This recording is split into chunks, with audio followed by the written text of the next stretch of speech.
तो बच्चों चलो शुरू करते हैं। आ, आवाज एंड स्क्रीन दोनों आ रहा है क्या क्लियर बच्चों?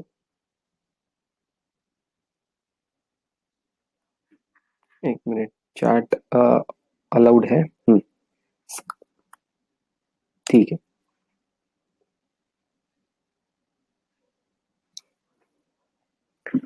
ओके। तो कल अपन कहाँ से शुरू किए थे वो चीज पे आते हैं। सबसे पहले अपन ने लेवरेज चैप्टर से शुरू किया था। लेवरेज चैप्टर, लेवरेज मतलब होता है रिस्क। कोई भी बिजनेस अगर जब अपन करेंगे तो उसमें कुछ ना कुछ तो रिस्क जरूर होती है। तो वो रिस्क कौन सी है, मतलब क्या रिस्क है? तो उसमें थे तीन टाइप के रिस्क थे अपने। कौन से तीन टाइप के रिस्क थे अपने पास? एक थी ऑपरेटिंग, दूसरी थी फिनेंशियल एंड एक थी कंबाइंड लेवरेज।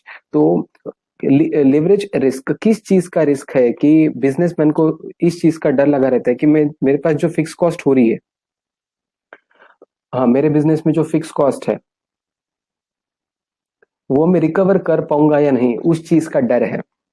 लॉकडाउन जैसी सिचुएशन या और कोई बड़ी सिचुएशन आती है तो उस केस में मैं सरवाइव कर पाऊंगा या नहीं कर पाऊंगा। ऐसे रिस्क को फिक्स कॉस्ट या फिर ऑपरेटिंग लेवरेज बोला जाएगा। अगर मैं इंटरेस्ट जो है बिजनेस का, वो मुझे लग रहा है डर है कि मैं, क्या मैं वो इंटरेस्ट पे कर पाऊंगा या नहीं, तो इसको ऑपरेटिंग लिवरेज और इसको फिनेंशियल लिवरेज, और इन दोनों के कंबाइंड लिवरेज को बोला जाता है कंबाइंड लिवरेज। मतलब इसके अंदर दोनों भी आ गए, ऑपरेटिंग लिवरेज भी और फाइनेंशियल लेवरेज भी। ओके। तो कोई बोलो कि what is operating leverage formula. अपना ऑपरेटिंग लिवरेज का फॉर्मूला क्या हो जाएगा?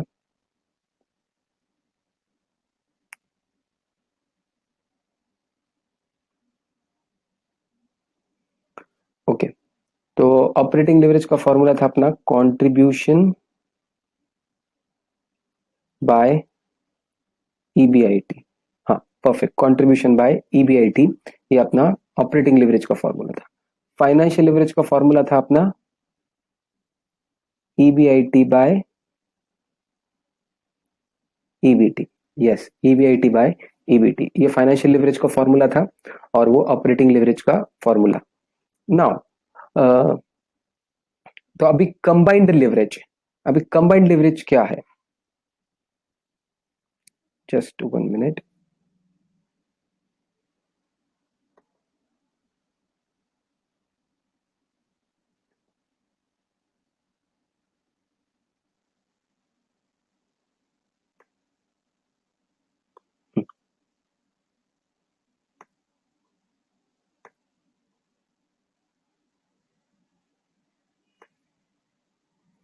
ओके।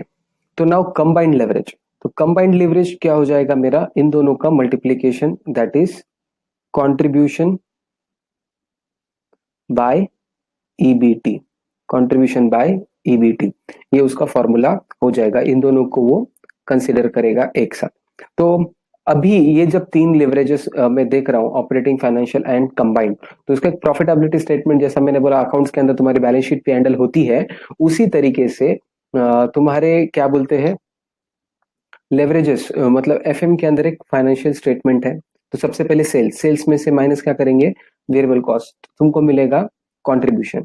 कंट्रीब्यूशन में से अपन माइनस करेंगे फिक्स कॉस्ट, क्या मिलेगा? EBIT. EBIT stands for earning before interest and tax. फिर लेस इंटरेस्ट, फिर इंटरेस्ट लेस करने के बाद मिलेगा तुमको ईबीटी। ईबीटी में से टैक्स माइनस करो, तुमको मिलेगा ईएटी। ईएटी में से प्रेफरेंस डिविडेंड माइनस करो तो तुमको मिलेगा EAE, that is earning available to equity share holders divided by number of shares, तुमको मिलेगा ईपीएस। तो ईपीएस तक अपन ने देखा था operating, financial and combined leverages के, और एक एक फॉर्मूला देखा था, और एक फॉर्मूला देखा था। कोई बोल पाएगा ऑपरेटिंग लिवरेज का दूसरा फॉर्मूला क्या था? What is the formula of operating leverage? हाँ, स्टूडेंट अनम्यूट कर सकते खुद को। percentage change in sales divided by percentage change in EBIT. Perfect, percentage change in sales by percentage change in EBIT, ये फॉर्मूला अपन ने देखा था ऑपरेटिंग लेवरेज का। और फाइनेंशियल लेवरेज का क्या देखा था? Percentage change in EBIT by percentage change. Yes, percentage change in EBIT bye percentage change in EPS. Perfect, तो ये उसका फॉर्मूला हो गया। बच्चों जैसे आंसर दे देना वापस से तुम खुद को म्यूट कर लो, मतलब डिस्टरबेंस नहीं रहेगा। जब भी आंसर देना है अनम्यूट करो, बाद में म्यूट करो। हाँ, तो operating leverage, financial leverage, combined leverage का उसी तरीके से फॉर्मूला हो जाएगा percentage change in sales divided by percentage change in EPS. इससे तुमको कंबाइंड लेवरेज का फॉर्मूला मिल जाएगा। ओके, तो इतने सारे अपन ने फॉर्मूलेस देखे थे कल, उसके ऊपर के क्वेश्चंस भी करे थे, इंटरप्रिटेशंस भी देखे थे। सपोज कोई एक जन तुम्हारे में से बोलो, से फॉर एग्जांपल अगर मुझे ऑपरेटिंग लेवरेज मिलता है 1.4 टाइम्स, 1.4 टाइम्स, इसका इंटरप्रिटेशन बोलो कोई। अगर मुझे ऑपरेटिंग लेवरेज 1.4 टाइम्स मिलता है, इसका interpretation. Operating 1% change in sales will amount to 1.4% change in हाँ, यस, 1.4 टाइम्स इसका मतलब हो गया अगर सेल 1% से बदलता है, सेल अगर 1% से बदलेगा तो मेरा ऑपरेटिंग लेवरेज जो सॉरी ईबीआईटी जो है 1.4% से चेंज होगा। कल अपन उसका एक प्रूफ भी देखा था।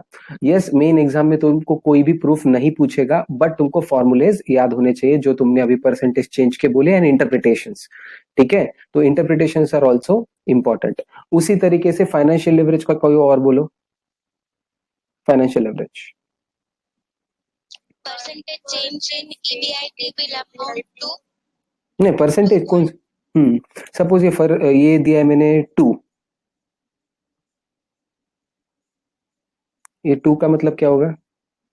financial leverage 2 times 1% change in EBIT will amount to 2 times change in हाँ, अगर मेरा ईबीआईटी जो है, ईबीआईटी अगर 1% से चेंज होता है तो मेरा ईपीएस कितने से चेंज होगा? 2% से चेंज होगा। ठीक है, प्लीज स्टूडेंट थोड़ा याद रखो कि म्यूट करते जाओ जैसे आंसर दे देंगे। हाँ, तो 1% एंड 2%, तो ये हो गया। हाँ, तो ऑपरेटिंग लेवरेज, फाइनेंशियल लेवरेज उसी तरीके से कंबाइंड, अगर 1% से सेल अगर चेंज होगा तो कितने परसेंट से मेरा ईपीएस चेंज होगा, वो इतने इंटरप्रिटेशंस कर लिए थे, राइट। तो कल लास्ट क्वेश्चन क्या हुआ था, कोई बताएगा? What was the last question that we discuss yesterday? 5 और 6? Question number 5. ओके, 5 हो गया था। ठीक है, तो क्वेश्चन नंबर 6 अभी इधर करना है बच्चों, क्वेश्चन नंबर 6 अभी इधर। ठीक है, तो साथ में ही करेंगे। तो फर्स्ट क्या दिया है?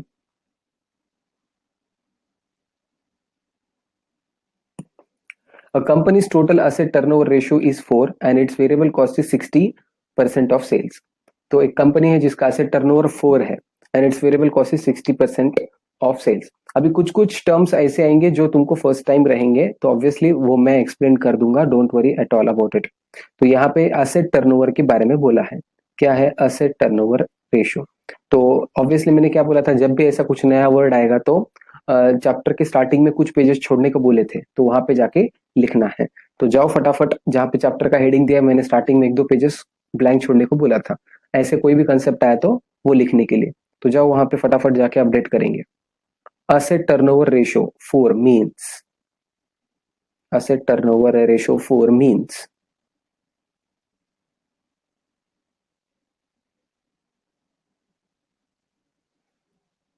क्या होगा?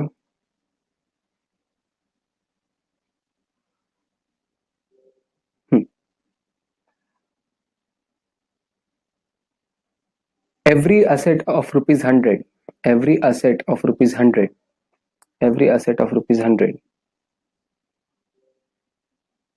will generate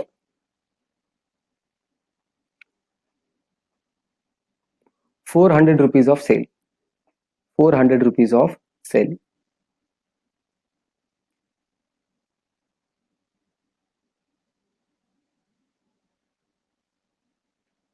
मतलब जितने एसेट है उससे तुम कितने रुपए या सेल्स कर पा रहे हो बिजनेस के अंदर, उसको एसेट टर्नओवर बोलेंगे। सपोज एक आधे बिजनेस के एसेट है 1 करोड़ और उसका एसेट टर्नओवर रेशियो है 4, मतलब उस कंपनी उस बिजनेस का सेल्स हो जाएगा 4 करोड़ रुपए। ठीक है, and its variable cost are 60% of sales, sales का 60% तुम्हारे वेरिएबल कॉस्ट है। Expected annual fix cost other than interest is 2 lakh. तुम्हारा जो फिक्स कॉस्ट है अदर देन इंटरेस्ट 2 लाख है। Corporate tax rate 30%। Company have issued 18,000 equity shares of 10 each, retain earning 60,000, 10% debentures of 2,40,000, current liabilities 1,20,000, total assets 6 lakhs. तो इतना सब कुछ दिया है. You are required to calculate the operating financial and combined leverage and earning per share. तो basically तुमको EPS तक profitability statement बनाना पड़ेगा, क्योंकि तुमको क्वेश्चन में ईपीएस पूछा है और प्रॉफिटेबिलिटी स्टेटमेंट अपन ने कल देखा था. Determine the likely level of EBIT if EPS is 1, 2, 3. Sorry, अगर तुमको ईपीएस, अगर सपोज ईपीएस 1 रुपए चाहिए या 2 रुपए नहीं तो 0 रुपए चाहिए, तो मेरा ईबीआईटी कितना होना चाहिए. नवंबर 2019 का एग्जाम क्वेश्चन है, 10 मार्क को आया था. मतलब समझ रहा है, ये चैप्टर जो तुमको अभी मैंने मतलब अभी जो अपन पढ़ाना शुरू कर दिए, वो एग्जाम में तुमको 5 से 10 मार्क को आ सकता है. तो अपन डायरेक्ट एग्जाम क्वेश्चन को ही टैकल करना देख रहे. तो जो भी रिसेंट एग्जाम्स के होते हैं उसके एग्जाम क्वेश्चन जो मुझे आईएमपी लगते हैं मैं नोट्स में ही इंक्लूड कर लेता हूँ. तो तुमको रिसेंट एग्जाम क्वेश्चन का ज्यादा लोड नहीं रहना है. तो तुमको इससे समझ में आएगा कि एग्जाम लेवल क्या है, मतलब एक आधे पर्टिकुलर चैप्टर का एग्जाम लेवल क्या है, तुमको वहां से अंडरस्टैंडिंग आ जाएगा. तो ऑब्वियसली स्टार्टिंग है तो मेरे साथ ही करेंगे. फटाफट एक पहले प्रॉफिटेबिलिटी स्टेटमेंट बना लो. ऐसा profitability statement particulars and rupees. Profitability statement heading particulars and rupees. Particulars फटाफट लिख लो, पर्टिकुलर्स फटाफट लिख लो.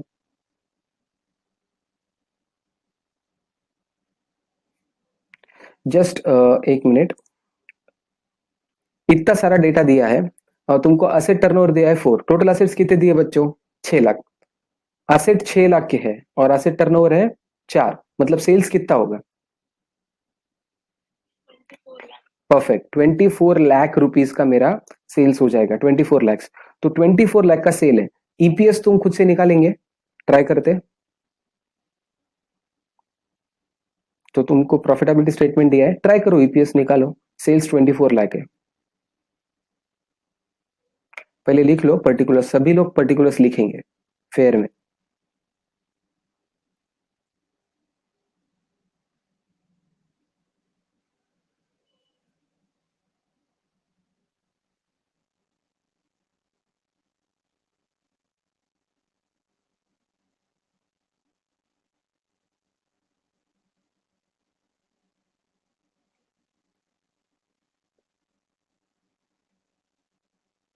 जिनको लग रहा है कि कॉन्फिडेंटली मैं सॉल्व कर सकता हूँ वो आराम से पेन से लिखो, और जिनको लगता है कि मुझे डाउटफुल है तो वो पेंसिल से लिखो. मतलब पर्टिकुलर कॉलम पूरा पेन से लिखेंगे सभी लोग.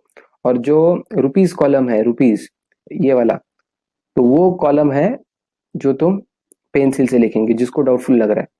और जो भी आंसर आता है ईपीएस का बोलो मुझे क्या आंसर आ रहा है ईपीएस का.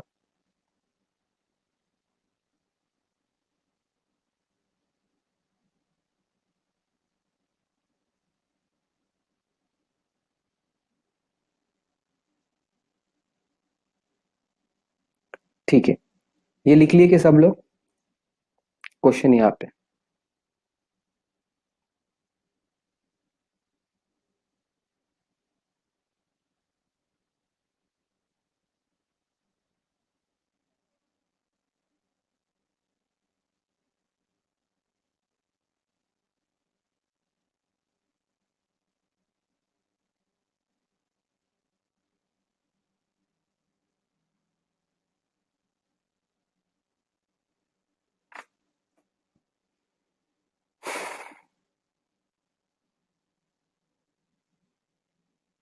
इतना बड़ा 5,15,200 ईपीएस निकालना है.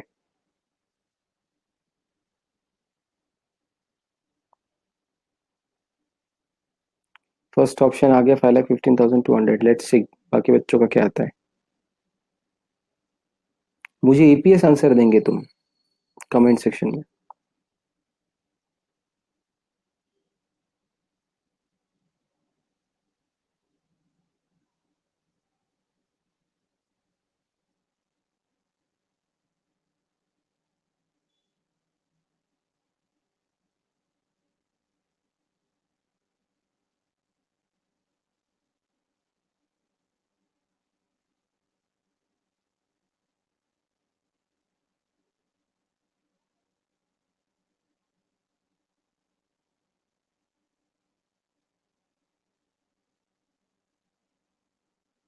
ओके, फर्स्ट ऑप्शन आया 20, सेकंड ऑप्शन आया 28.62।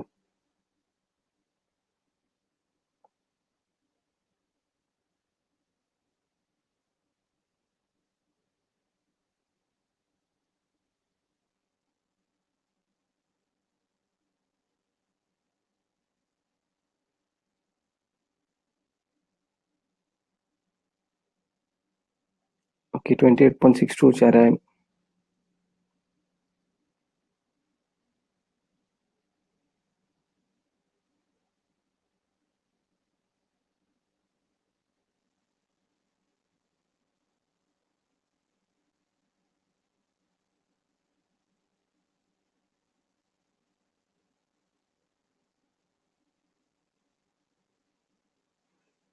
ओके, तो 28.6 आ रहा है, लेट्स चेक। ठीक है,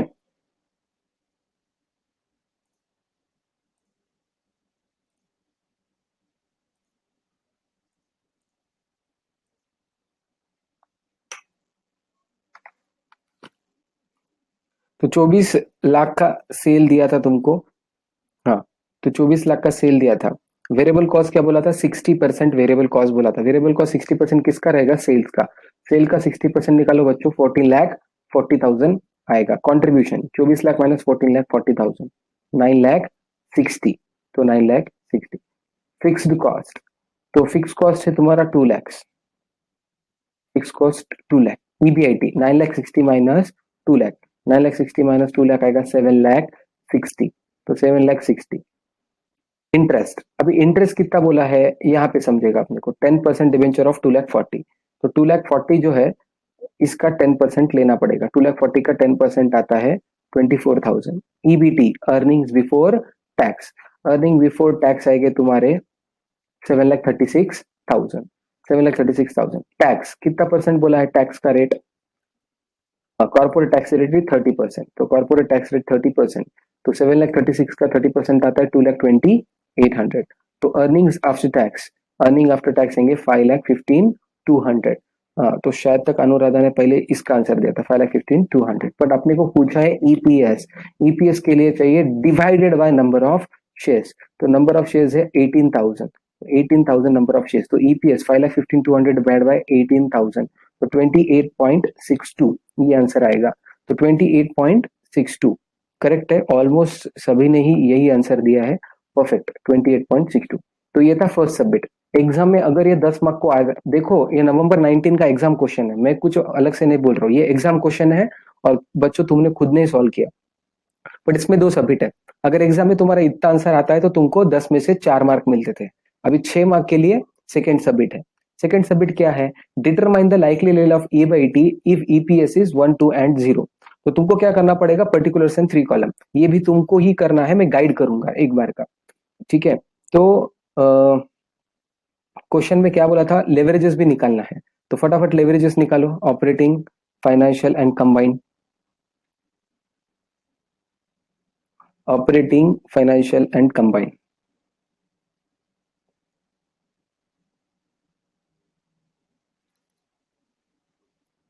अभी operating leverage contribution by EBIT, contribution by EBIT 9,60,000 by 7,60,000, 1.26 times.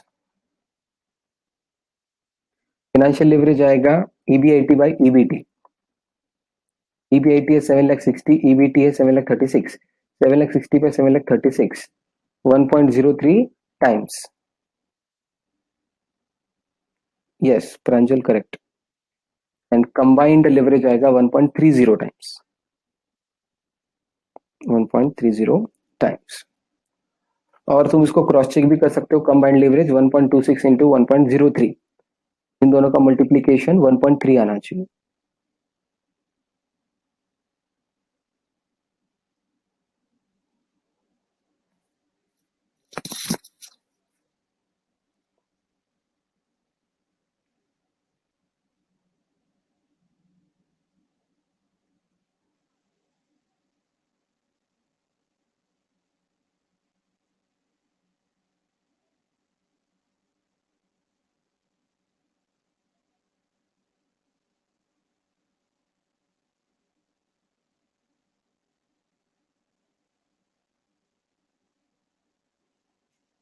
हो गया सबका?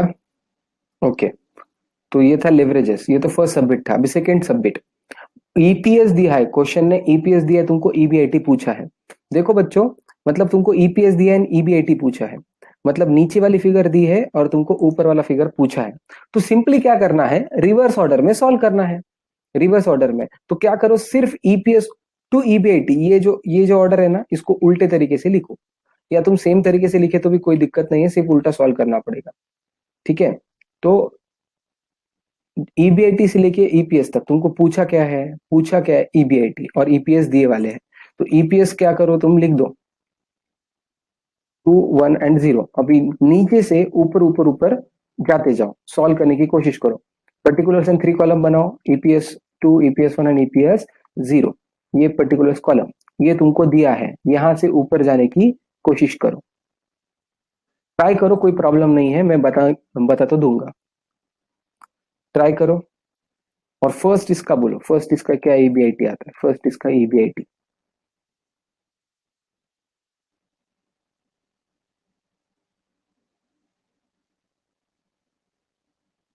आराम से लिखो पहले नोटबुक में। ये सीए फाउंडेशन नहीं है। मतलब कई बच्चों को ऐसा लग सकता है कि प्रेजेंटेशन नहीं है, अभी ये सब्जेक्टिव है, तुमको यहाँ पे प्रेजेंटेशन लगेगा। एग्जाम में तुमको ऐसे ही लिखना पड़ेगा जैसा मैं अभी लिख रहा हूँ, पर्टिकुलर्स इन 3 कॉलम, और ये पर्टिकुलर्स में ये वाला लिखो, और ये आंसर। सिर्फ नीचे से ऊपर जाने का ट्राई करो।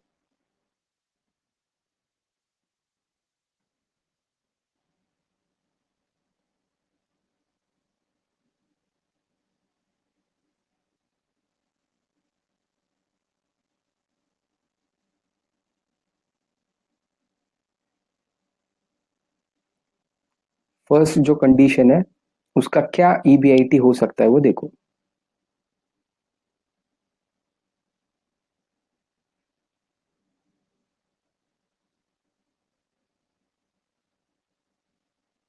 ओके, आदित्य का फर्स्ट आंसर आया है 51,480।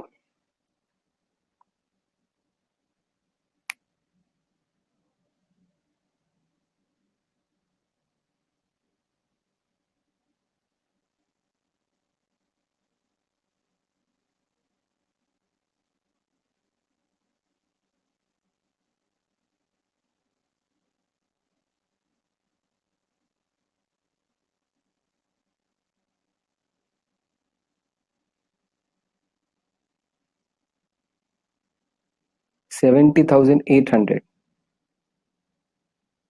सेकेंड ऑप्शन वैष्णवी का।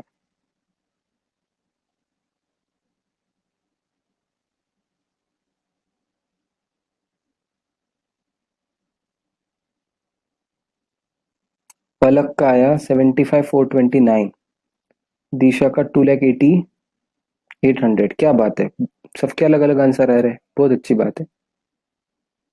हाँ, सनयिका का आ रहा है 60,702, अनुराधा 75,429, केदार का भी 75,429,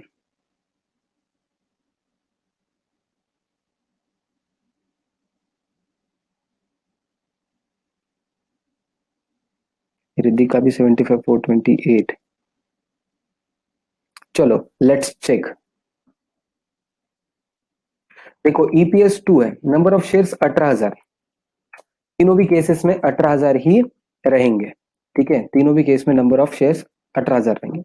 अभी देखो, ईएटी को divide by number of shares करने से ईपीएस आता है, तो EPS into number of shares करने से ईएटी आएगा। 18,000 शेयर है, हर शेयर को 2-2 रुपया, तो इंटू 2, तो ईएटी आएगा 36,000। 36,000। अभी यहाँ पे मोस्ट ऑफ द स्टूडेंट ने गलती की रही है। कैसी गलती की, देखो ये मुझे लग रहा है यहाँ पे गलती हुई। अगर 100 रुपए मेरे पास इनकम है, 100 रुपए मेरी इनकम है, 30% टैक्स कटेगा तो कितने बचेंगे, 70 रुपए। बहुत लोगों ने टैक्स क्या किया, 36,000 का 30% लिया रहेगा, ऐसा मुझे लग रहा है, 36,000 का 30% लिया। वैसा नहीं है, अगर 36,000 है तो 30 कितना, ऐसा करना पड़ेगा, क्योंकि ये इनकम शो है, इनकम के ऊपर 30% लगेगा, और ये बचा कुचा 70 है, तो 70 नंबर 36 है, तो 30 कितना, तो ये आएगा इतना, और ये 100 आएगा 51,428, ये आएगा ईबीटी। तो 51,428 आएगा ईबीटी। इंटरेस्ट कितना है? इंटरेस्ट है 24,000, इंटरेस्ट है 24,000, तो तुम्हारा ईबीआईटी आएगा 75,428.5 या 429। तो 75,429 यस, पलक ने दिया, अनुराधा ने दिया है, केदार का भी यही आंसर है और लास्ट रिद्धि ने भी दिया है। तो यस, तो मोस्ट ये बच्चों को समझ में आया। बाकी बच्चों को समझा गलती कहाँ पे हुई? कोई ऐसा किया है ये 36,000 का 30% यहाँ पे लिख दिया tax? Anybody in the class? 36,000 का 30% इधर लिख दिए।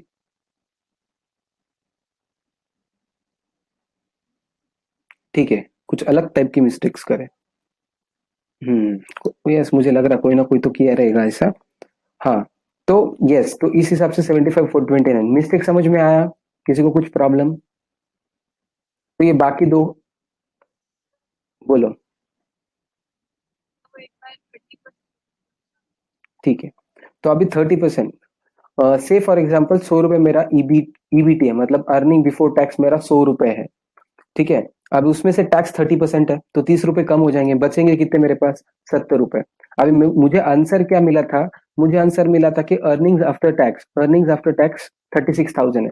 तो ये क्रॉस मल्टीप्लीकेशन देखो, 70 की जगह 36,000 है, 70 की जगह 36, तो 30 कितना? 30 15,429 आएगा, क्रॉस मल्टीप्लाई करो। अगर ऐसा भी नहीं है तो 70 अगर 36,000 है तो 100 कितना, ये भी क्रॉस मल्टीप्लाई कर सकते हो, 51,429 आएगा या 8.5 ऐसा पकड़ सकते हो। क्रॉस चेक करने के लिए ये भी देखो तुम, ऑन योर कैलकुलेटर एवरीबडी 51,429 लो, 51,429, इसका 30% निकालो, इसका 30% निकालो, ये आता है कि नहीं देखो। यस, और इसमें से ये माइनस करके 36,000 आ रहा है क्या? देखो। हाँ, तो इसकी वजह से तो ये तुमको एग्जाम में भी बाजू में थोड़ा सा लिखना पड़ेगा, 100 30 70, तो 70 जो अमाउंट है वो 36,000 की इक्वल है, तो 100 कितना? ठीक है, बाकी दो भी ऐसे इस तरीके से आने चाहिए, बाकी दो भी लिख लो फटाफट बाजू में।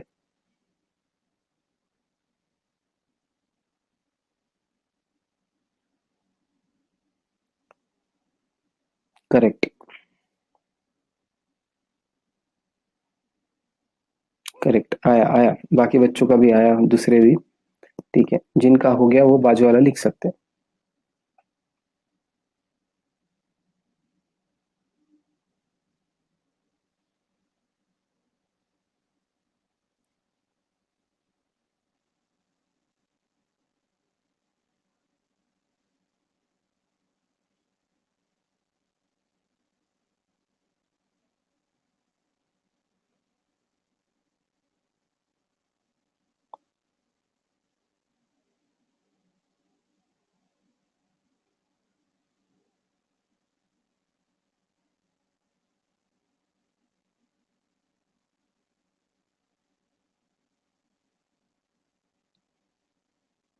हो गया लिख के सबका? तो नेक्स्ट क्वेश्चन की तरफ बढ़ेंगे।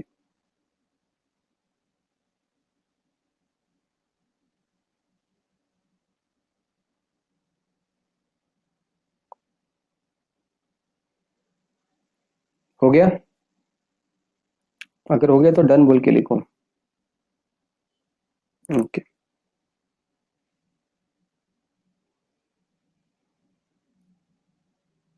चलेगा। तो नेक्स्ट क्वेश्चन की तरफ बढ़ते, question number 15। Question number 15,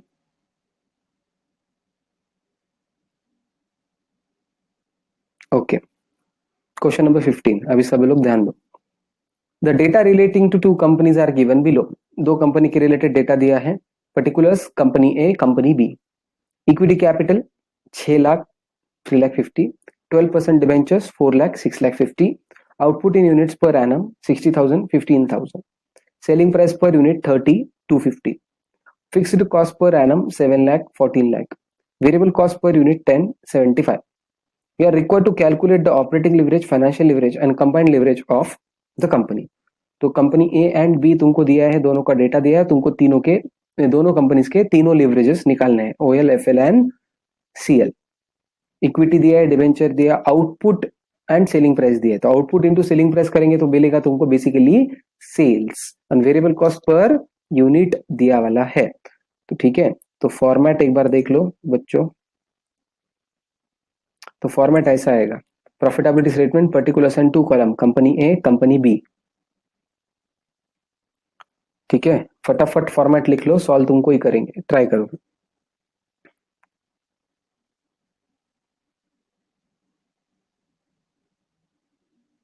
format अभी तक याद हो जाना चाहिए, नहीं हुआ तो कोई प्रॉब्लम नहीं, आज के सेशन के एंड तक तो फॉर्मेट सबको याद हो ही जाना चाहिए,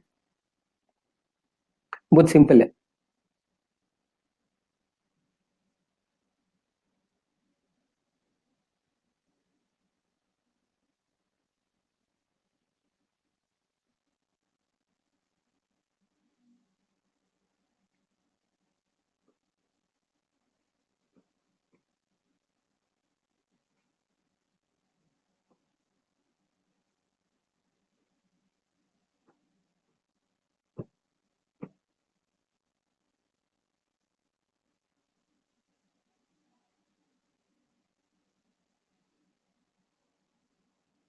हो गया फॉर्मेट, तो मैं क्वेश्चन सामने रख देता हूँ।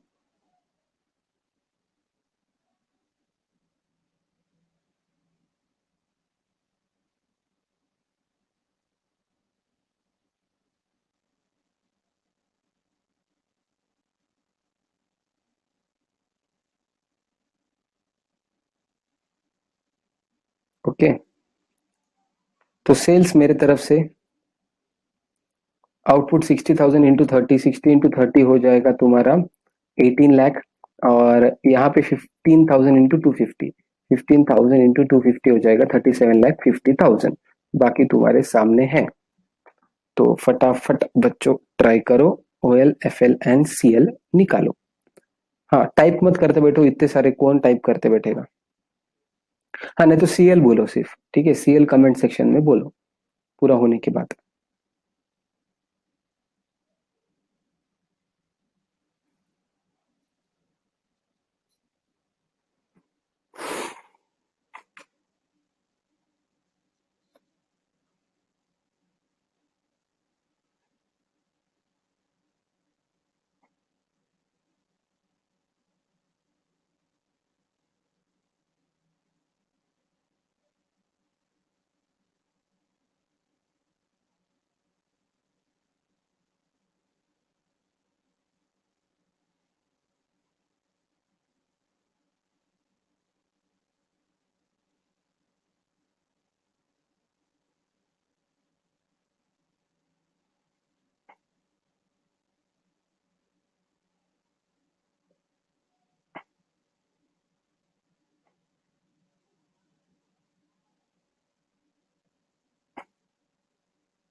हो गया, कुछ प्रॉब्लम है?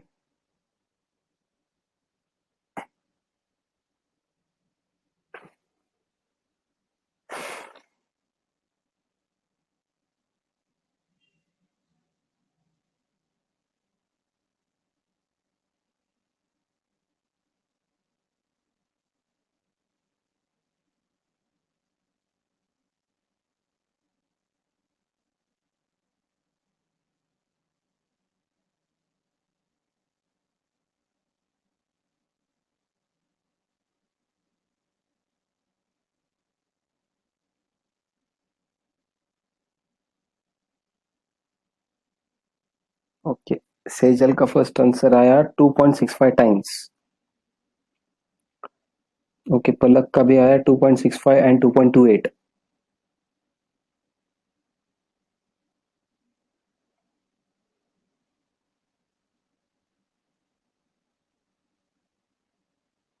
ओके, अभी बहुत लोगों का आ रहा है 2.65, 2.65 एंड 2.8।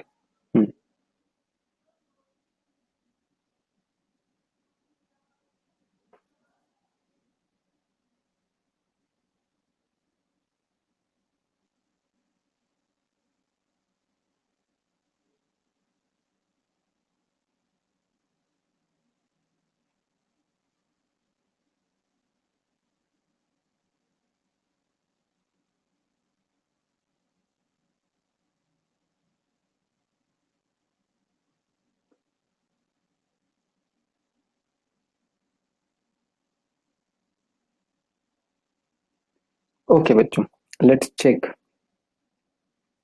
तो सेल्स दिया था 18 lakh and 37 lakh 50। Variable cost 10 per unit बोला था, यूनिट तो 10 रुपए। तो यहाँ पे थे 60,000 यूनिट इंटू 10, तो 60,000 यूनिट इंटू 10 हो जाएगा 6 लाख। और कंपनी बी के हो जाएंगे 15,000 इंटू 75, 15,000 इंटू 75 हो जाएगा 11,25,000। तो कॉन्ट्रीब्यूशन कॉन्ट्रीब्यूशन हो जाएगा 12 लाख एंड 26,25,000। तो फिक्स्ड कॉस्ट दिया 7 लाख एंड 14 लाख, तो 7 लाख एंड 14 लाख। ईबीआईटी होगा contribution minus fix cost, that will be 5 lakh and 12,25,000। तो इंटरेस्ट कैसे निकालना पड़ेगा? 12% डिबेंचर्स बोला था, तो 4 लाख के ऊपर 12%, तो 4 लाख के ऊपर 12% आता है 48,000, और इसका 6,50,000 के ऊपर 12% आता है 78,000। ईबीटी, तो ईबीटी इज 4,52,000 एंड 11,47,000।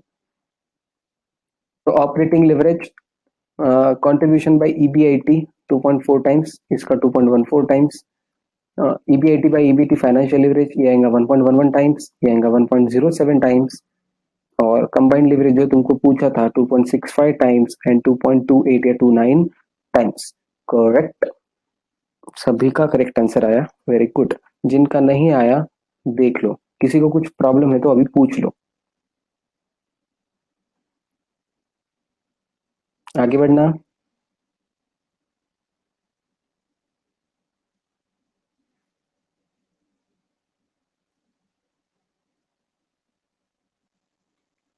ठीक है, तो क्वेश्चन नंबर 13, नेक्स्ट क्वेश्चन।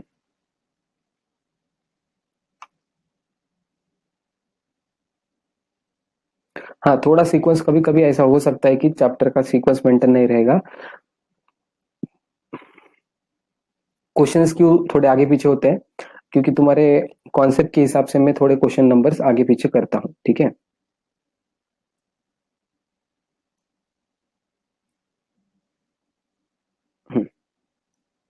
तो the share capital of x limited is 16 lakh with the shares of a face value of 10, तो फेस वैल्यू 10 है। इट हैज अ डेब्ट capital of 5 lakh, 12% interest rate. The sales of the firm are 2.5 lakh units per annum, तो 2,50,000 unit का cell है। Selling price is 6 per unit, variable cost per unit is 3, fixed cost amounts to 1 lakh and company pays a tax at the rate of 50%. If the sales increase by 20%, अगर sales 20% से increase होते हैं तो calculate percentage increase in EPS, EPS के अंदर कितना percentage increase हुआ, degree of operating leverage at the two levels, तो DOL क्या था, and DFL at two levels. तो कौन से टू लेवल्स की बात कर रहे हैं वो पता है कि इफ सेल्स इंक्रीज बाय 20%, मतलब ये 20% अगर सेल्स इंक्रीज हुआ तो की बात चल रही है, ठीक है। तो 20% सेल्स इंक्रीज होने मतलब तुमको 2 कॉलम करने पड़ेंगे बच्चों इस क्वेश्चन के अंदर। तो पर्टिकुलर्स एंड 2 कॉलम्स, कौन से प्रपोज्ड एंड एग्जिस्टिंग। तो profitability statement particulars and 2 column, particulars existing जो एक्चुअली सेल है वो, एंड प्रपोज कॉलम जिसके अंदर सेल्स 20% से बढ़ेगा। तो एग्जिस्टिंग कॉलम में भर देता हूं, प्रपोज कॉलम तुम भर देंगे, ठीक है। तो सेल्स सबसे पहले 2.5 lakh units per annum into 6 per unit,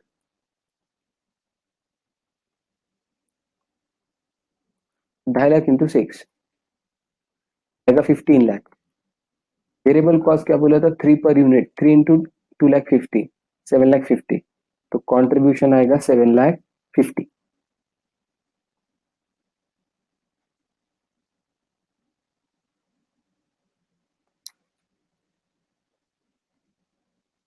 fixed cost, fix cost दिया है क्वेश्चन के अंदर 1 लाख, रीबेट होगा 6 लाख 50। इंटरेस्ट, इंटरेस्ट कितना पे करना है, 5 lakh at the rate of 12%, 60,000। तो इतना आएगा। EBI EBT earning before tax आएगा 5 लाख 90। टैक्स बोला था 50% के हिसाब से, तो 5 लाख 90 का 50% 2 लाख 95। ये थी कितना, नंबर ऑफ शेयर्स देते सो 1 लाख 60, तो ईपीएस आएगा 1.84। प्रपोज कॉलम तुम करेंगे। प्रपोज कॉलम में क्या करना है, कुछ नहीं, सिर्फ सेल्स 20% बढ़ाना है, बाकी तुम तुम्हारा दिमाग लगाओ।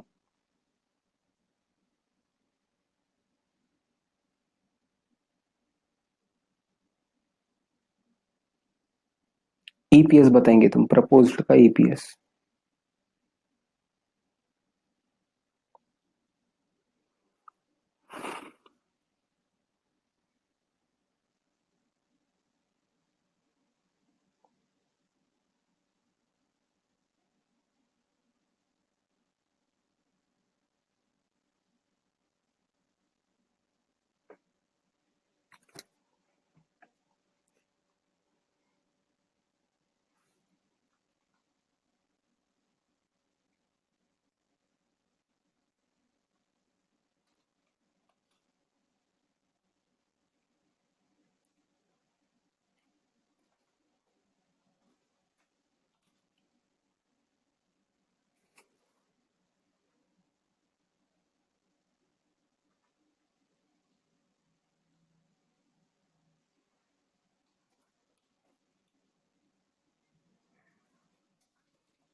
ओके, फर्स्ट ऑप्शन आ भी गया 2.78,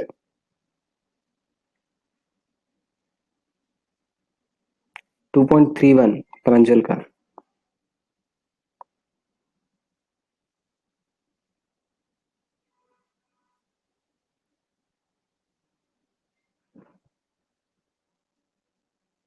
रिद्धि 2.31, सनेका का 2.2,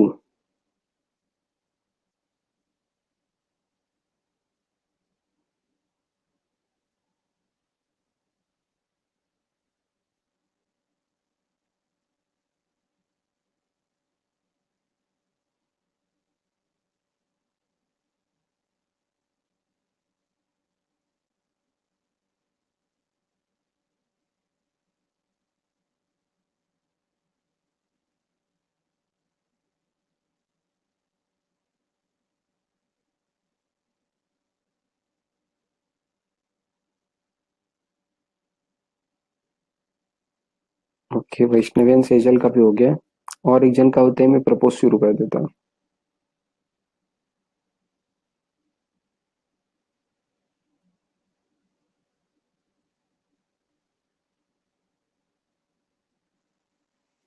ओके, आदित्य दिशा, इनका भी आंसर आ गया, तो लेट्स चेक। तो एग्जिस्टिंग में 15 लाख का, एग्जिस्टिंग में 15 लाख, तो प्रपोज में क्या हो जाएगा, 15 लाख का 20% बढ़ा के लो, 15 लाख का 20% बढ़ा के, तो ये आ ये आ जाएगा तुम्हारा 18 लाख। ठीक है, 18 लाख। तो लेस वेरिएबल कॉस्ट। तो बच्चों ये भी वेरिएबल कॉस्ट मतलब जो आउटपुट के साथ चेंज होती है, तो तुमको तो चेंज करनी पड़ेगी ना। तो अगर तुम यहाँ पे चेंज नहीं करेंगे तो बहुत बड़े लॉस में रहेंगे। ठीक है, अगर 15 लाख के केस में 7.5 लाख था, तो 18 लाख के केस में होगा 9 lakhs। देखो वेरिएबल कॉस्ट जितनी 6 अगर सेलिंग प्राइस है, तो उसकी आधी वेरिएबल कॉस्ट है, तो सेल्स का आधा वेरिएबल कॉस्ट रहेगा, तो 18 का 9 लाख करना पड़ेगा। अगर किसी ने वेरिएबल कॉस्ट को चेंज नहीं किया तो गलत है, ये तुम्हारा एक्सीडेंटल एरिया हो जाएगा, तो वेरिएबल कॉस्ट चेंज होगी, तो कंट्रीब्यूशन हो जाएगा 9 lakh. Fix cost will remain fix. Fix cost का एग्जांपल मैंने कल दिया था, रेंट, रेंट कितना, अगर आउटपुट भी चेंज हो गया, नंबर ऑफ स्टूडेंट्स बीसी के एडमिशन कम ज्यादा भी हुए, तो फिक्स कॉस्ट तो सेम रहेगा 1 लाख। ईबीआईटी रहेगा 8 लाख। इंटरेस्ट, इंटरेस्ट भी सेम रहेगा क्योंकि लोन अमाउंट भी सेम है 60,000। तो तुम्हारा जो ईबीटी होगा 8 लाख माइनस 60 7 लाख 40 हो जाएगा। टैक्स 50%, 7 लाख 40 का 50% 3 लाख 70। ईएटी हो जाएगा 3 लाख 70। नंबर ऑफ शेयर्स कितना? तो correct answer of EPS is 2.31। तो यस 2.31 जिन्होंने लाया वेरी गुड। बाकी लोगों ने गलती कहाँ कहाँ पे की देखो। सेजल, दिशा, गलत आ गया इन लोग का। अब बाकी लोग का भी कुछ ना कुछ तो गलत आया है, ऐसा नहीं का वगैरह का। तो देखो कहाँ पे गलत जा रहा है, समझ में आ रहा है ना? किसी को कुछ प्रॉब्लम है तो अभी पूछो।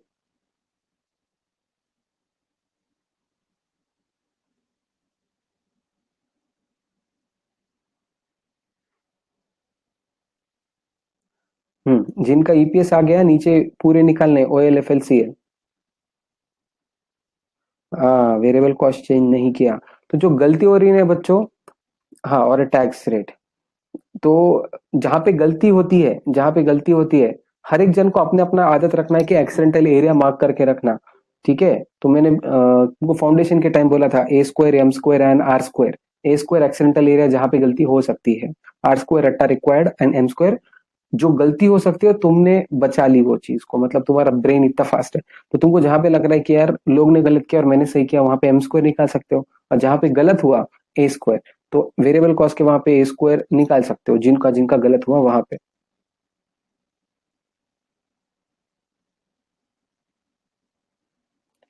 टैक्स 5 लाख पे नहीं लिए, इंटरेस्ट है वो।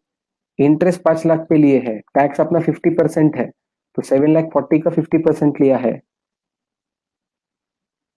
इंटरेस्ट तो 5 लाख पे रहेंगे ना, जितना लोन है उतना लेंगे। OL F L and C L निकालो। OL F L and C L.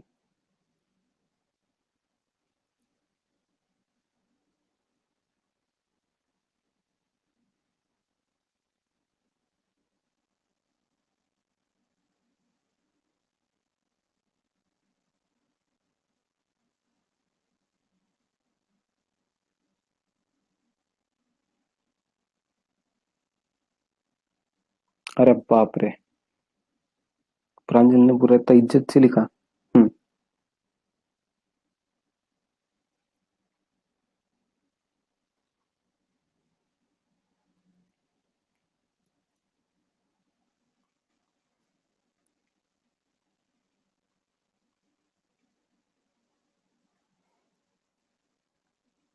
1.15 1.10 और ये 1.27।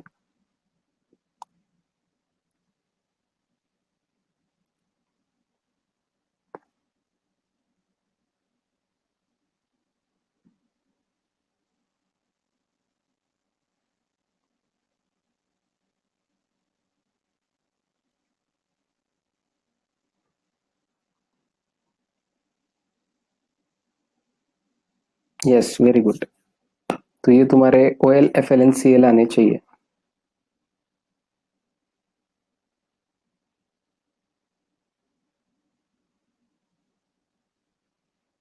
कोई एक जन दिमाग लगाओ और मुझे ये 1.10 प्रूफ करके बताओ, ये सही है सर? 1.10 ये सही है सर? प्रूफ करके बताओ कोई। नहीं तो इसको, चलो 1.15 को प्रूफ करके बताओ। 1.15 ये जो है ना 1.15, इसको कोई प्रूफ करके बताओ। करो कैलकुलेटर पे, फिर मुझे समझाओ कि सर ये 1.15 कैसे करेक्ट है।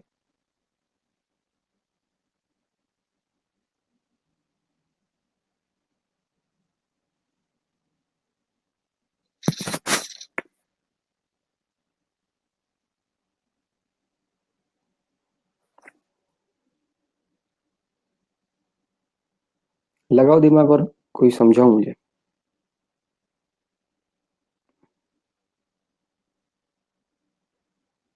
नहीं, 1.27 डिवाइड बाय 1.1 ऐसा नहीं।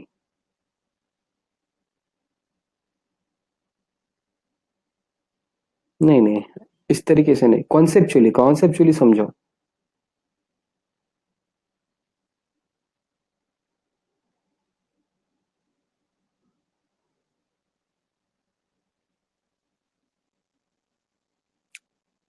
हाँ प्रांजल, जो तू बोल रही है ना, हाँ वही। सही दिशा में जा रही है तू, सिर्फ बोलो, उसका आगे बोलो अभी।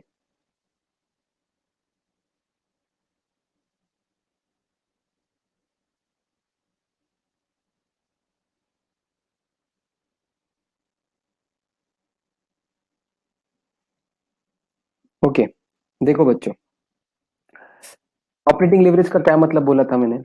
अगर 1% सेल चेंज होता है तो ईबीआईटी कितने परसेंट से चेंज होगा? 1.15% से बोला है। तो अपने को यहाँ पे पता है ना, सेल कितने परसेंट से बदला है? 20% से बदला है। यहाँ पे स्पेसिफिकली अपन ने बोला कि 15 लाख का 18 लाख हो गया, मतलब सेल कितने से बदला? 20% से बदला। तो 20 से बदला, तो 20 इंटू 1.15 करना पड़ेगा। Everybody on your calculator, 20 into 1.15 कितना होगा? 23%। तो 23% से ईबीआईटी चेंज हुआ क्या देखेंगे। चलो, ईबीआईटी तुम्हारा पहले कितना था? ईबीआईटी 6,50,000। तो 6,50,000 का हर एक जन 23% निकालो। 23%, 1,49,000। एक मिनट,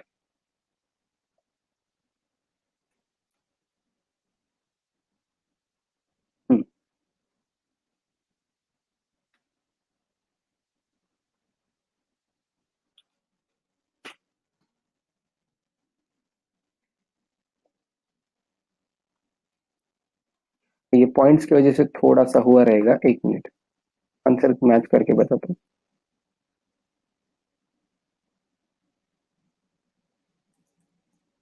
हाँ, तो थोड़े अगर मैं नंबर ज्यादा दे लेता हूँ बच्चों, देखो 20% इंटू ये लेता हूँ तो आएगा 23.0777। ठीक है, तो यहाँ पे देखो 6,50,000 था, 6,50,000 के अंदर 23.0777, अगर मैं इतना बढ़ा के देखता हूँ तो 8 लाख मैच हुआ क्या? यस। तो 6,50,000 में कितने परसेंट ऐड करने के बाद 8 लाख आता है? 23% ऐड करने के बाद 8 लाख आता है। तो मुझे सिर्फ सेल कितने से बढ़ा इतना बताया है, सेल बढ़ा है 20% से, तो ऑटोमेटिकली मैं ईबीआईटी भी कैलकुलेट कर सकता हूँ।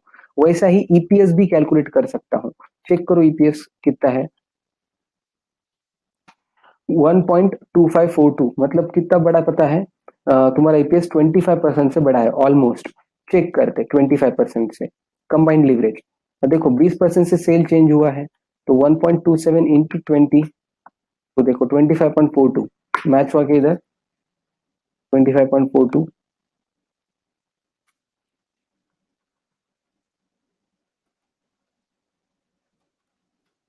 25.42। तुम लगा तो क्रॉस चेक कर सकते हो कि 1.84 में 25% ऐड करो तुम्हारे कैलकुलेटर पे, 1.84 पे ऑलमोस्ट 25% ऐड करो, 2.3 के आसपास आ रहा है क्या? हाँ आ रहा है, मतलब तुम सही कर रहे हो। मतलब बेसिकली ये लीवरेजेस जो अपन ने पढ़े वो रियलिटी में करेक्ट है। तो क्वेश्चन में क्या पूछा था? परसेंटेज इंक्रीज इन ईपीएस, ये क्वेश्चन पूछा था कि ईपीएस में कितना परसेंट इंक्रीज हुआ है। ठीक है,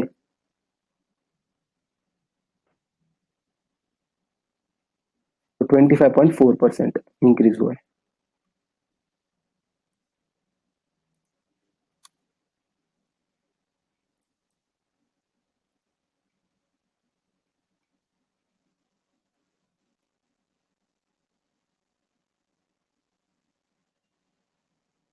क्वेश्चन में पूछा था कि ईपीएस में कितना परसेंट चेंज हुआ है, तो तुम इस फॉर्मूले में से भी कर सकते हो या अदरवाइज भी सॉल्व कर सकते हो, कोई प्रॉब्लम नहीं।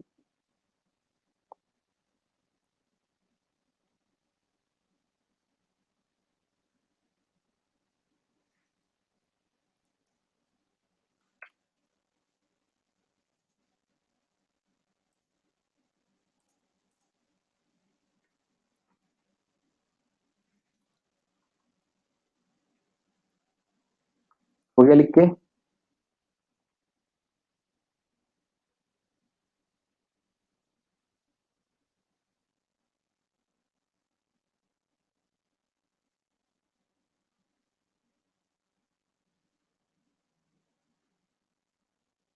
ओके,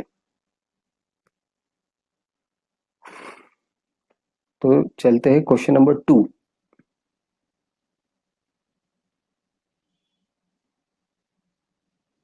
हम्म, चलो थोड़ा इंटरेस्टिंग है। A company operates at a production level of 5000 units, contribution is 60 per unit, operating leverage is 6, question में ऑपरेटिंग लेवरेज ऑलरेडी निकाल के दे दी है, combined leverage is 24, tax rate is 30%, what would be the earnings after tax, EAT कितना, rough में निकालो फटाफट, rough में निकालो और मुझे बोलो क्या, बोलो। तो वो पहले वाले क्वेश्चन में percentage change in sales by percentage change in EPS. तो वैसा ही लिया है ना, उल्टा लिखा है, सॉरी।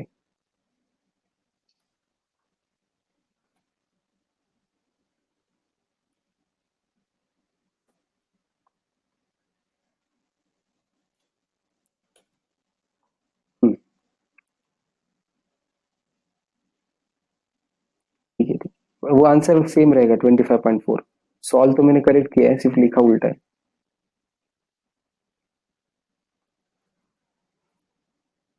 हाँ ठीक है, question number 2, if a company operates at a production level of 5000 units, contribution of 60 per unit, operating leverage is 6, combined leverage is 24, if tax rate is 30%, what would be the EAT, earnings after tax? Rough में करो, लिखा के लगा तो मैं दूंगा।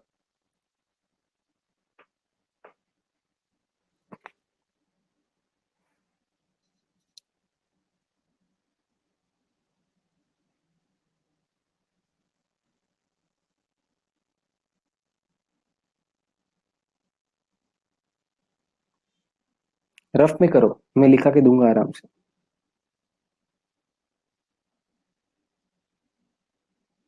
First option आ रहा है 35,000।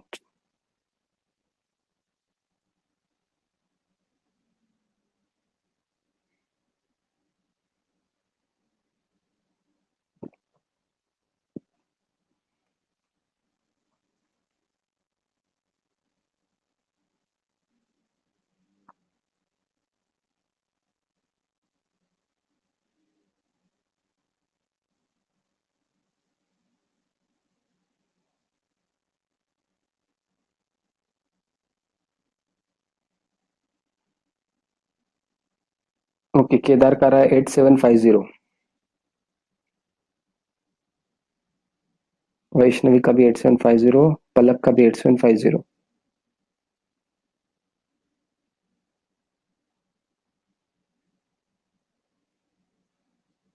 ओके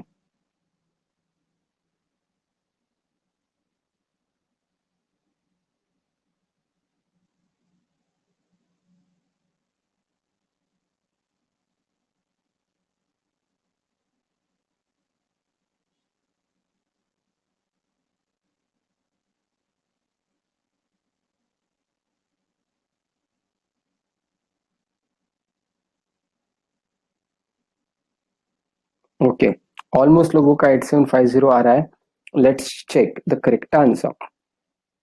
ओके, तो सबसे पहले तो इसको दो तीन तरीके हैं, तुम कौन से भी तरीके से सॉल्व करो, doesn't matter, method doesn't matter. Okay, तो सबसे पहले तो कंबाइंड लेवरेज का फॉर्मूला क्या है, contribution by EBT, contribution by EBT. Okay, combined leverage दिया था 24, कंट्रीब्यूशन 5000 यूनिट्स इनटू एक जो यूनिट है 60 रुपए जनरेट करके देगा, 60, ईबीटी पता नहीं, तो ईबीटी क्या हो जाएगा, earnings before tax is equal to, ये हो जाएगी मेरे 3 लाख डिवाइडेड बाय 24, तो earnings before tax 3 lakh by 24, 3 lakh by 24 ये आएगा कुछ तो, और उसमें से टैक्स माइनस करना है 30%, तो इतना करके मेरे ख्याल से 8750 ही आता है, and that is the correct answer. ठीक है, हाँ, तो 3 लाख बाय 24 करके आएगा तुम्हारे 12,500 लेस टैक्स, 3750 8750, ये एक शॉर्टकट तरीका है। दूसरा और एक तरीका है, दूसरा क्या तरीका है, तो सबसे पहले तो कंट्रीब्यूशन, ऑपरेटिंग लेवरेज दिया है क्वेश्चन में, ऑपरेटिंग लेवरेज कितना दिया है 6, तो अगर मैं ऑपरेटिंग लेवरेज का फॉर्मूला यूज करूं, ऑपरेटिंग लेवरेज का फॉर्मूला क्या बोलता है, ठीक है, operating leverage is equal to what, contribution by EBIT. ठीक है, तो ऑपरेटिंग लिवरेज 6 दिया था, कंट्रीब्यूशन था 3 लाख डिवाइड बाई ईबीआईटी, तो मुझे ईबीआईटी मिल जाएगा 50,000। फिर combined leverage is equal to financial leverage into operating leverage, तो 24 is equal to F L into 6, तो एफ एल मिल जाएगा तुम्हारा 4 टाइम्स। तो फाइनेंशियल लिवरेज मुझे मिल चुका है। अगर फाइनेंशियल लिवरेज मिला तो फाइनेंशियल लिवरेज के फॉर्मूले में डालो ईबीआईटी बाई ईबीटी, तो इसके अंदर डाल के ईबीटी मिलेगा 12,500, फिर ये सॉल्व करो। तो ये एक लंबा मेथड है, ऑपरेटिंग लिवरेज फिर फाइनेंशियल लिवरेज उससे ईबीटी, या फिर डायरेक्ट कंबाइंड लिवरेज से। ठीक है, तो कौन से भी से आंसर लाओ एग्जाम में फर्क नहीं पड़ता, जब तक तुम 8750 ये आंसर ला रहे हो। 8750 इज द करेक्ट आंसर। ठीक है, तो तुमको चाहिए तो इतना पार्ट लिख लो। ठीक है,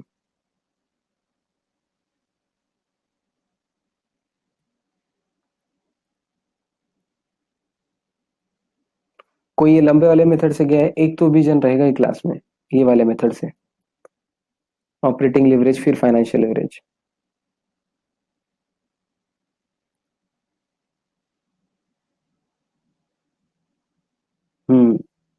यस, एक जन तो भी रहता ही है। ठीक है, लिख लो ये वाला।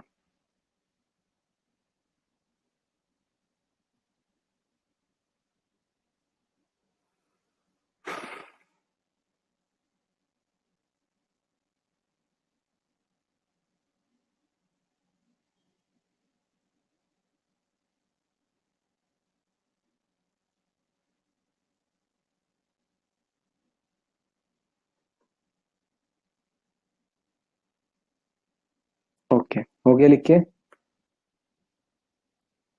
ठीक है, तो last question of the day की तरफ बढ़ते हैं।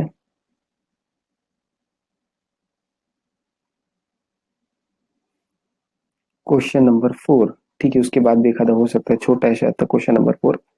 हाँ, क्वेश्चन नंबर 4 की तरफ हो गया ना सबका, ये लिख के।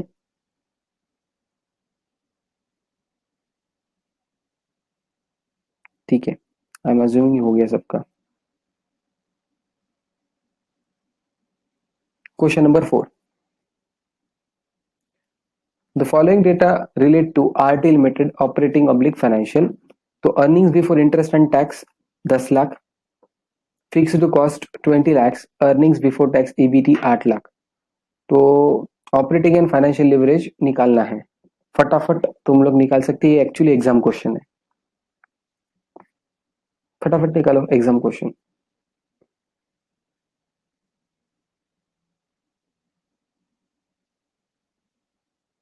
3 टाइम्स एंड 1.25 टाइम्स। क्या बात है, निकाल भी ले लो।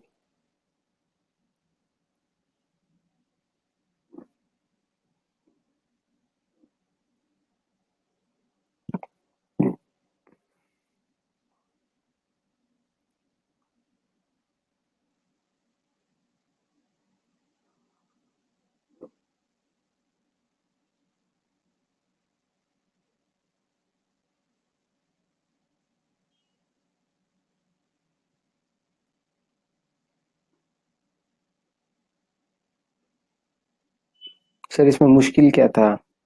ठीक है, मैं बाद में बताता हूँ, पहले सोल्यूशन देख लेंगे और एक आध दो बच्चों को आने दो आंसर। 3 and 1.25 आता क्या देखते हैं। करेक्ट आंसर वैसे 3 and 1.25, बाकी बच्चों आ रहा है क्या बोलो सिर्फ।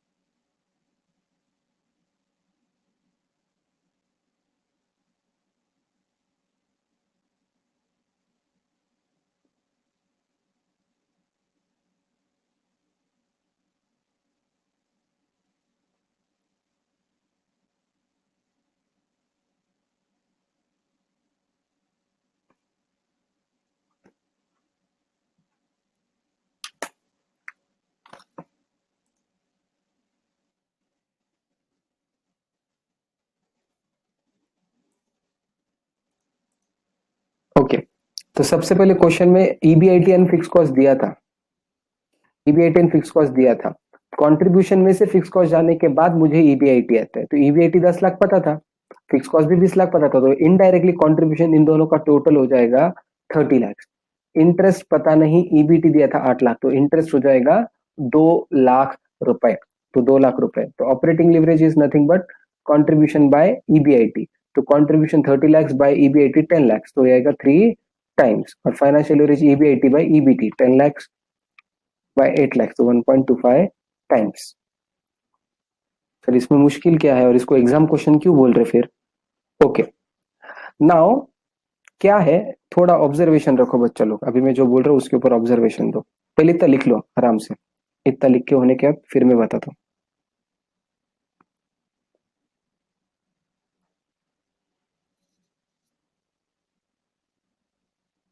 हो गया तो डन बोलो।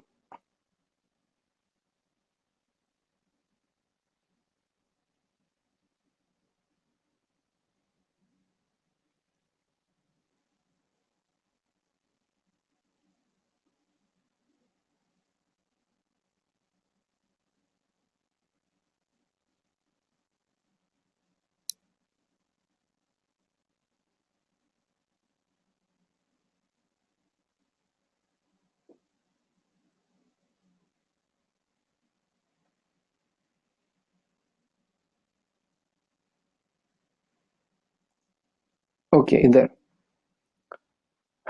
बाकी क्वेश्चंस में थोड़ा ध्यान देना। कौन से? देखो यहाँ पे क्या बोला था क्वेश्चन नंबर 6 में, expected annual fix cost other than interest is 2 lakh.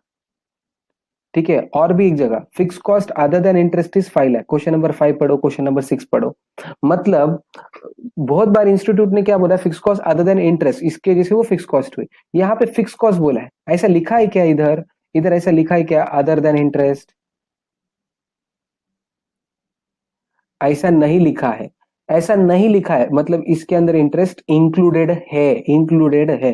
तो 10 लाख माइनस 8 लाख कितना आता है? 2 लाख। तो 2 लाख मेरा इंटरेस्ट है और ये इंटरेस्ट इसके अंदर इंक्लूडेड है, तो इसका मतलब तुम्हारी फिक्स कॉस्ट एक्चुअल में है, फिक्स कॉस्ट एक्चुअल में है 18 लाख एंड इंटरेस्ट है 2 लाख। तो इंटरेस्ट 2 लाख कैसे आया? ईबीआईटी एंड ईबीटी में फर्क किसका होता है? ईबीआईटी एंड ईबीटी में ये है इन earnings before interest and tax और ये है अर्निंग्स बिफोर टैक्स। इन दोनों में सिर्फ इंटरेस्ट का फर्क है, मतलब 10 लाख माइनस 8 लाख कितना फर्क है? 2 लाख। तो इंटरेस्ट का फर्क है 2 लाख रुपए, तो इंटरेस्ट का फर्क है 2 लाख रुपए। तो अभी फिक्स कॉस्ट 18 लाख बोला है, फिक्स कॉस्ट 18 लाख कैसे? तो 2 लाख के अंदर दोनों भी है, मेन फिक्स कॉस्ट भी इंटरेस्ट फिक्स कॉस्ट भी, दोनों के दोनों इंक्लूडिंग ये 20 लाख है, दोनों के दोनों इंक्लूडिंग 20 लाख है। तो ये 2 लाख माइनस करके आया 18 लाख। तो सर क्या करना, 18 लाख लिखना 20 लाख लिखना? तो एग्जामिनर अभी कैसा है कि पहले के जो भी क्वेश्चंस आते थे सब ऐसा लिखते थे, fix cost other than interest, fix cost other than interest. तो अगर एग्जाम में तुमको ऐसा कुछ आया फिक्स कॉस्ट, तो इसके नीचे नोट लिखना जरूरी है। तो एक नोट लिखो सेफर साइड कि fix cost here considered as only operating fix cost, fix cost 20 lakh is considered as only operating fix cost. तो सर ऐसा एग्जाम में हुआ तो टेंशन मत लो, दोनों भी बच्चों को मार्क्स दिए जाएंगे। तब जब सजेस्टेड आंसर था उसके हिसाब से 18 लाख था, बाद में इंस्टीट्यूट ने 18 लाख की जगह 20 लाख भी करेक्ट अगर आए तो आंसर दे दे रहे हैं, सॉरी इसको फिक्स कॉस्ट को 20 लाख लिखा तो भी मार्क्स दे दिए। ठीक है, बट मेरे ख्याल से बेटर तुम इधर नोट मारो कि fix cost 20 lakh is considered as operating fix cost, fixed cost of 20 lakh is considered as operating fixed cost.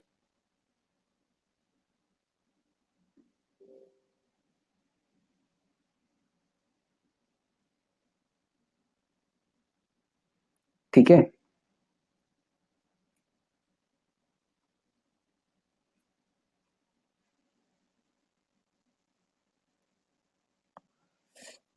तो कैसा है, स्टार्टिंग स्टार्टिंग है, थोड़ा हेवी सेशन नहीं करते हैं, हल्लो हल्लो अपन टाइम बढ़ाएंगे। ठीक है, तो आज के लिए इतना ही। कल थोड़ा सा और थोड़ा 5-5 मिनट वगैरह जैसा तुम्हारा अब्जॉर्प्शन कैपेसिटी है उस हिसाब से अपन टाइम आगे पीछे करेंगे। ठीक है, तो आज के लिए इतना ही दोस्तों।